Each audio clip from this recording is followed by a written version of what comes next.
ಆತ್ಮೇರೆ ನಮಸ್ಕಾರ. ನಾನು ನಿಮ್ಮ ಕಾಸಿಂ ಮಲ್ಲಿಗೆ ಮಡುವು. ವಾರಕ್ಕೊಂದು ಕಗ್ಗ ಈ 135ನೇ ವಾರದ ಸರಣಿಗೆ ಆತ್ಮೀಯ ಸ್ವಾಗತ.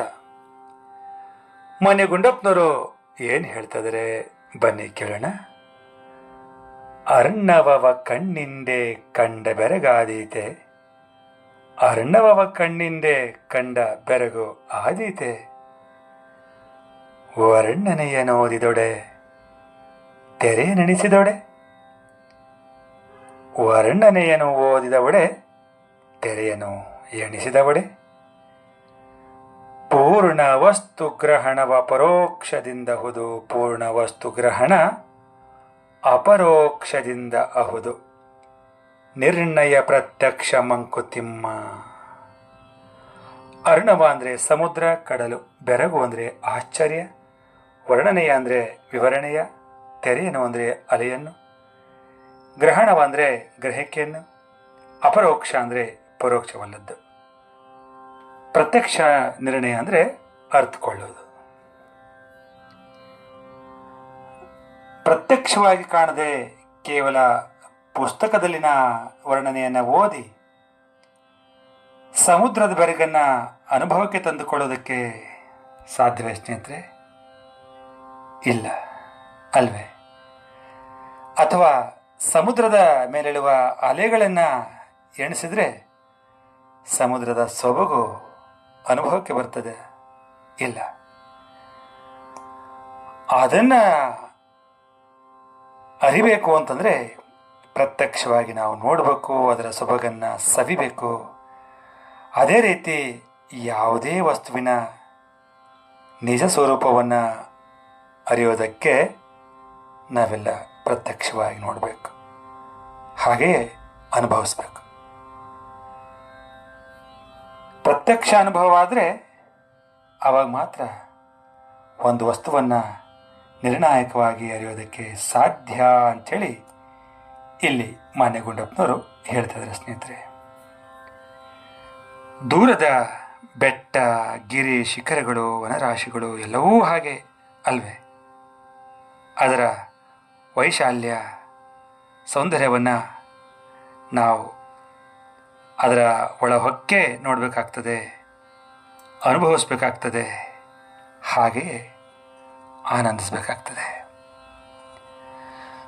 ಎಲ್ಲೋ ದೂರದಲ್ಲಿ ನಿಂತೋ ಅಥವಾ ಆ ಚಿತ್ರವನ್ನು ಕಂಡೋ ಅಥವಾ ಬೇರೆಯವರಿಂದ ಅದರ ವರ್ಣನೆಯನ್ನು ನಾವು ಕೇಳಿಯೋ ಅದರ ಅನುಭವವನ್ನು ಪಡೆಯೋದಕ್ಕೆ ಸಾಧ್ಯ ಇಲ್ಲ.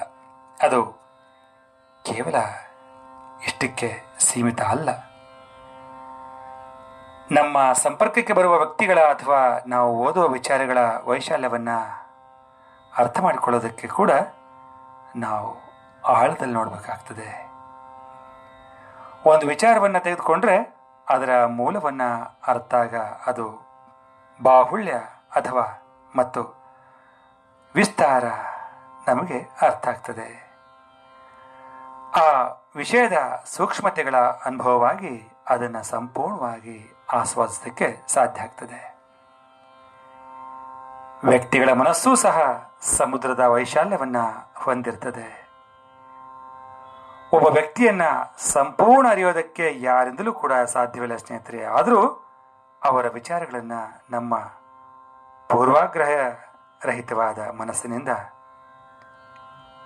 ಅರ್ಥ ಮಾಡಿಕೊಳ್ಳೋದಕ್ಕೆ ಪ್ರಯತ್ನ ಪಟ್ಟರೆ ನಮಗೆ ಖಂಡಿತ ಅರ್ಥ ಆಗ್ತದೆ. ಈ ಜಗತ್ತಿನ ವೈಶಾಲ್ಯವೂ ಕೂಡ ಶತಕೋಟಿ ಸಮುದ್ರಕ್ಕಿಂತ ಅಗಾಧವಾಗಿರೋದರಿಂದ ಅದರ ಮೂಲವನ್ನು ಸಮರ್ಥವಾಗಿ ಅರಿತಾದಲ್ಲಿ ಅದರ ವೈಶಾಲ್ಯವೂ ನಮಗೆ ಅರ್ಥವಾಗ್ತದೆ ಸ್ನೇಹಿತರೆ. ನಾವು ಕಾಣುವುದೇ ನಮಗೆ ಸರಿಯಾಗಿ ಅಥವಾ ಸತ್ಯ ರೂಪದಲ್ಲಿ ಅರ್ಥವಾಗದಿದ್ದಲ್ಲಿ ಇನ್ನು ಕೇವಲ ಅದರ ವರ್ಣನೆಯಿಂದ ಅರ್ಥಕೊಳ್ಳೋದಕ್ಕೆ ಹೀಗೆ ಸಾಧ್ಯ ಸ್ನೇಹಿತರೆ. ನಾವು ಏನನ್ನು ತಿಳ್ಕೊಂಡಿದ್ದವೋ ಅದು ಸಂಪೂರ್ಣವಾಗಿರಬೇಕು, ಸತ್ಯವಾಗಿರಬೇಕು. ಆವಾಗ ಮಾತ್ರ ಅದು ಜ್ಞಾನ ಆಗ್ತದೆ. ಅಂತಹ ಜ್ಞಾನ ನಮ್ಮದಾದರೆ ನಮ್ಮ ಅರಿಯುವ ಪ್ರಯತ್ನ ಪರಿಪೂರ್ಣತೆಯನ್ನು ಪಡಿತದೆ. ಪ್ರತ್ಯಕ್ಷ ಅಂದರೆ ನಮ್ಮ ಕಣ್ಣೆದುರಿಗೆ ನಿಂತದ್ದು ಅಲ್ವಾ. ಹೊರ ಕಣ್ಣುಗಳಿಗೆ ಕಾಣೋದು ಅದು ರೂಪವಾದರೆ ಒಳ ಕಣ್ಣುಗಳಿಗೆ ಕಾಣೋದು ಸತ್ಯ. ಪ್ರತಿ ವ್ಯಕ್ತಿ, ವಸ್ತು, ವಿಷಯದ ಸತ್ಯ ಸ್ವರೂಪ ನಮಗೆ ಅರ್ಥವಾದಾಗ ಮಾತ್ರ ಜೀವನ ಚಂದ ಅಂತ ಹೇಳ್ತಾ ಈಗ ಕೇಳೋಣ ನನ್ನ ರಾಗ ಸಂಯೋಜನೆಯ ಈ ಕಗ್ಗವನ್ನು.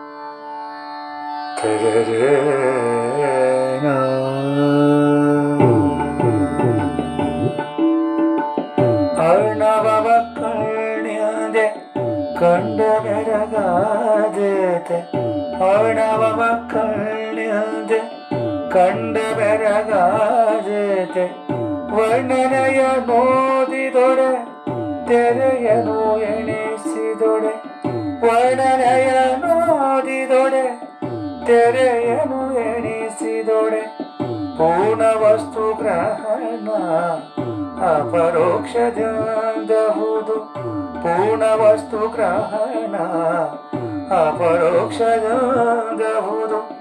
ನಿರ್ಣಯ ಪ್ರತ್ಯಕ್ಷ ಮಂಕುತಿಮ್ಮ, ನಿರ್ಣಯ ಪ್ರತ್ಯಕ್ಷ ಮಂಕುತಿಮ್ಮ, ನಿರ್ಣಯ ಪ್ರತ್ಯಕ್ಷ ಮಂಕುತಿಮ್ಮ, ನಿರ್ಣಯ ಪ್ರತ್ಯಕ್ಷ ಮಂಕುತಿಮ್ಮ, ನಿರ್ಣಯ ಪ್ರತ್ಯಕ್ಷ ಮಂಕುತಿಮ್ಮ. ಧನ್ಯವಾದಗಳು. ನಮಸ್ಕಾರ.